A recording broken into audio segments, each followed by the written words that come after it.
Hello Sparkitans, welcome back to Spark. అందరూ bed time story కోసం రెడీగా ఉన్నారా? ఈరోజు నేను మీకు ఒక ధైర్యవంతురాలైన సన్ఫ్లవర్ సీడ్ స్టోరీ చెప్తాను. ఆ సన్ఫ్లవర్ సీడ్ అంత ధైర్యవంతురాలిగా ఉండడం వల్ల తను ఎలా ఎదిగిందో చూద్దామా? Let's go. అనగనగా ఒక అందమైన తోటలో ఒక చిట్టి విత్తనం అంటే సీడ్ ఉండేది. ఆ విత్తనం చిన్నదే కానీ అది తన ఎదుగుదల గురించి గొప్ప గొప్ప కలలు కంటూ ఉండేది. ఆ తోటలో ఉన్న మొక్కలని చెట్లని చూసి వాటిలాగా పొడుగ్గా బలంగా ఎదగాలని ఆశపడేది. కానీ దానికొక భయం ఉండేది. అదేంటంటే తన చుట్టూ అంతా చీకటి. మొక్కలు ఎదగాలంటే వెలుతురు కావాలి కదా, మరి నా పరిస్థితి ఏంటా అని ఆలోచిస్తూ నిద్రపోయింది. తరువాత రోజు ఉదయం కాగానే ఆ తోటలోని గార్డెనర్ ఆ సన్ఫ్లవర్ సీడ్ని చూసి, భయపడకు, నిన్ను నేను ఇక్కడ నాటుతాను, కొన్ని రోజుల్లో నువ్వు చాలా అందమైన దానిగా ఎదుగుతావు అని చెప్పి జాగ్రత్తగా మట్టిలో పాతిపెట్టింది.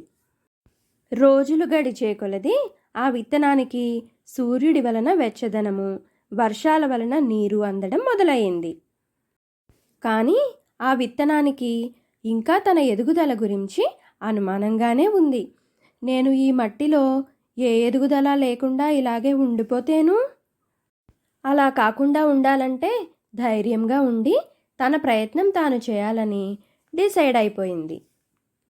తన చిట్టి చిట్టి రూట్స్ని బలంగా భూమిలోకి దింపి ఆ మట్టి నుంచి స్లోగా నీటిని, న్యూట్రియంట్స్ని తీసుకోవడం ప్రారంభించింది. అలా న్యూట్రియంట్స్ తీసుకోవడంతో దాని నుంచి ఒక చిన్న మొక్క పుట్టింది. సూర్యుడు దానిని చూసి నవ్వాడు.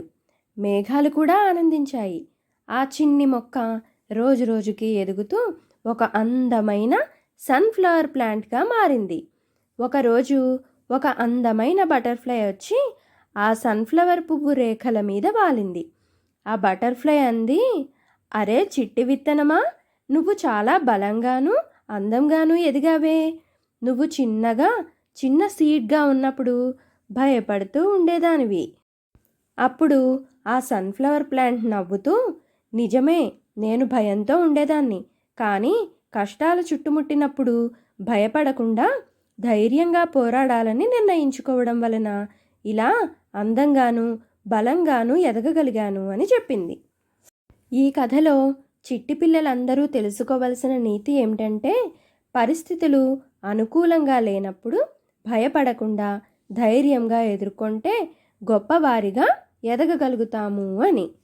చిన్న పిల్లలుగా ఉన్న మీరు కూడా ఎంతో గొప్ప వ్యక్తులుగా ఎదగగలరు. కథ విన్న చిట్టి ఫ్రెండ్స్ అందరికీ థ్యాంక్ యూ. Sweet dreams. ఇంకా ఇలాంటి మంచి కథల కోసం సబ్స్క్రైబ్ చేసుకోండి. బాయ్.